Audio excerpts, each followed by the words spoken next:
কোটা সংস্কার আন্দোলন বলতে পারি না, এটা আসলে এখন দেশ সংস্কার আন্দোলনে রূপ নিয়েছে। এবং সেখানে আমি ফেরদৌসুল হাসান পড়াশোনা করছি জাহাঙ্গীরনগর বিশ্ববিদ্যালয়ে, এবার চতুর্থ বর্ষের স্টুডেন্ট।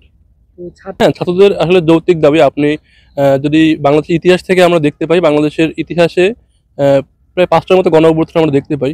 তো আসলে ছাত্রদের যে কোটা সংস্কার আন্দোলন, আসলে বর্তমানে কোটা সংস্কার আন্দোলনকে কেন্দ্র করে যে মুভমেন্টটা তৈরি হয়েছিল, সেটা আসলে এখন আর আমরা কোটা সংস্কার আন্দোলন বলতে পারি না, এটা আসলে এখন দেশ সংস্কার আন্দোলনে রূপ নিয়েছে। এবং সেখানে বাংলাদেশের সাধারণ মানুষও খুব ভালোভাবে অংশগ্রহণ করেছে, যেটা আসলে দেশ, এই তরুণ সমাজ যে দেশকে নিয়ে ভাবছে, অনেকেই বলে থাকে তরুণ সমাজকে, তারা ক্লেম করে যে আসলে এই তরুণ সমাজ বর্তমানে একটি অসভ্য আহ, তরুণ সমাজে পরিণত হচ্ছে, বা তাদের কোনো কালচার নাই। তবে আমরা আশাবাদী তরুণদের নিয়ে, যে আসলে এই তরুণরাই সমাজকে নিয়ে যেভাবে ভাবতেছে, তার নতুন করে একটা সমাজ গঠন করবে। এবং আমার মনে হয় যে আসলে এই যে আন্দোলন, এই সংস্কার যে আন্দোলন, এটা শুধু কোটা সংস্কার না, দেশ সংস্কার আন্দোলন। এবং আমার কাছে মনে হয় যে সচেতন নাগরিক সবারই এখন সময় যে আন্দোলনকে দল মত নির্বিশেষে সবাই অংশগ্রহণ করা দরকার।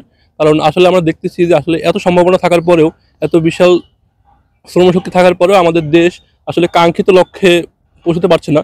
এবং দিন দিন বিভিন্ন ক্ষেত্রে, জিডিপি, রেমিটেন্স থেকে শুরু করে প্রত্যেকটা ক্ষেত্রে আমরা যেভাবে পিছনে পড়ে যাচ্ছি, আসলে আমাদের যে সক্ষমতা আছে সে আলোকে চিন্তা করলে আমাদের এটা হওয়া উচিত না।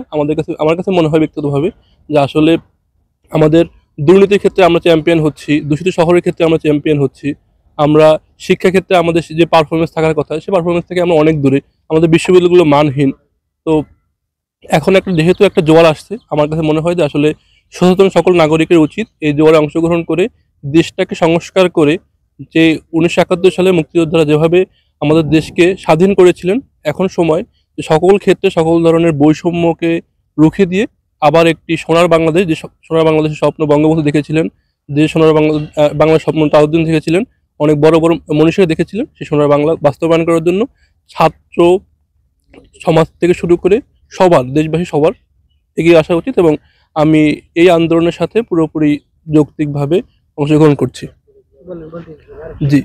আর আর আর যে বিষয়টা মনে হয় যে আসলে আরেকটা যে বিষয় খুবই অ্যালার্মিং, যে আসলে আমাদের এই যে আন্দোলনকে কেন্দ্র করে আমরা যে গণ অভ্যুত্থানগুলো দেখেছি, বা যে আন্দোলনগুলো দেখেছি, সব থেকে বাংলাদেশের ইতিহাসে বা বাংলার ইতিহাসে যদি আমরা বলি, 47 থেকে শুরু করে আজকে 2024 সাল পর্যন্ত সব থেকে বেশি প্রাণহানির ঘটনা আমরা এই আন্দোলনে দেখতে পাচ্ছি, যেটা আসলে আমাদের কারোই কাম্য না। একটা শিশু সে বাসার জানালা থেকে চোখটা বের করে একটা হেলিকপ্টার দেখতেছিল, যে আসলে সে অত কাছ থেকে হেলিকপ্টার কখনো দেখে নাই, সে গুলিবিদ্ধ হলো। একজন শিশু সে ছাদে খেলতে গেল, ছাদে খেলতে গিয়ে গুলিবিদ্ধ হলো, নিজের বাবার কোলে মরে গেল। একটা বিশ্ববিদ্যালয় স্টুডেন্টের পিছনে একটা দেশের ভবিষ্যৎ নির্ভর করে, কারণ তারাই জাতির বা সমাজের মেরুদণ্ড, তারা সমাজ গঠন করবে, তার দেশের ফার্স্ট ক্লাস নাগরিক, তাদের বুকে নির্বিচারে গুলি চলছে। এই যে বিষয়গুলো, এই বিষয়গুলো আসলে আমাদের কারো কাম্য না। এবং আপনার নৈতিক, আমাদের যৌক্তিক দাবিগুলো উপস্থাপন করতে গিয়ে যদি আমার গুলি খেতে হয়, তাও আমার দেশে, এটা আসলে কোন ধরনের বর্বরতা, সেটা আমি আসলে বলার ভাষা খুঁজে পাচ্ছি না। তো আশা করি সরকার, প্রশাসন থেকে শুরু করে সর্বস্তরের মানুষ এই বিষয়টি যারা দায়িত্বশীল ভূমিকা আছেন, তাদের কাছ থেকে আমরা আরও অনেক বেশি দায়িত্বশীল আচরণ আশা করব। এবং আমাদের সাধারণ মানুষের বুকে যেন গুলি না লাগে, আমরা যেন নিজেদের জননিরাপত্তা, নিজেদের বাঁচার যে অধিকার আছে, যে মানব অধিকার, সেই মানব অধিকার ফিরে পাই, এই লক্ষ্যে তারা যেন কাজ করে। এবং সকল দাবি দাওয়াগুলো মেনে সুন্দর একটি বাংলাদেশ গঠন করার ক্ষেত্রে আমরা সকলেই কাজ করবো। কারণ আসলে দিন শেষে যেই হোক, আমরা আসলে এই আন্দোলনটা পার্টিকুলার কারো বিপক্ষে না।